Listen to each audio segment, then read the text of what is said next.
श्रावस्ती नगरी धन संपत्ति से भरी, वैभव से चमकती हुई, और उसी नगरी में रहता था सबसे बड़ा सेठ मृगार।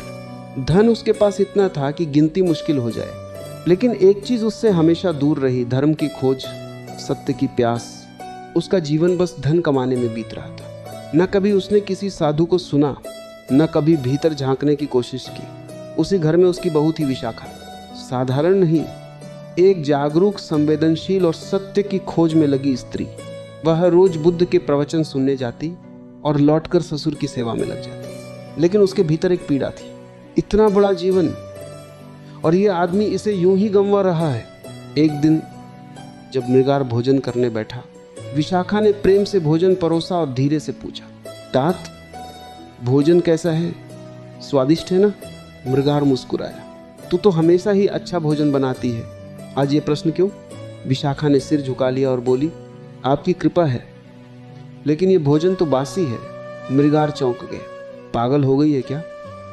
इतना ताजा भोजन और तू इसे बासी कहती है? विशाखा ने शांत स्वर में कहा, मैं इस भोजन की बात नहीं कर रही, मैं उस जीवन की बात कर रही हूँ जो आप जी रहे हैं। ये धन, ये वैभव शायद पिछले जन्मों के पुण्यों का फल है, लेकिन इस जीवन में मैंने आपको कोई पुण्य करते नहीं देखा। न प्रेम, न ध्यान, न प्रार्थना, बस धन के पीछे भागना। इसलिए मैं कहती हूँ आप जो खा रहे हैं वो बासी है, पुराने पुण्यों का बचा हुआ अंश। तात, आप ताज़ा भोजन कब करेंगे? ये बात सीधी दिल में लगी। मृगार का हाथ रुक गया, वह आधा भोजन छोड़कर उठ गया। उस रात वह सो नहीं सका। विशाखा के शब्द भीतर गूंजते रहे, तुम बासी जीवन जी रहे हो। अगली सुबह एक नया दृश्य था। मृगार पहली बार बुद्ध के प्रवचन में बैठा था।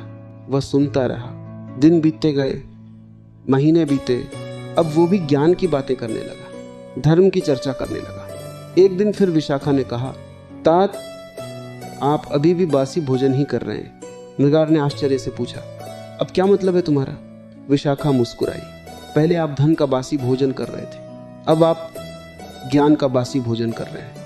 ये बातें आपकी नहीं है, आपने बस उन्हें सुना है और दोहरा रहे हैं।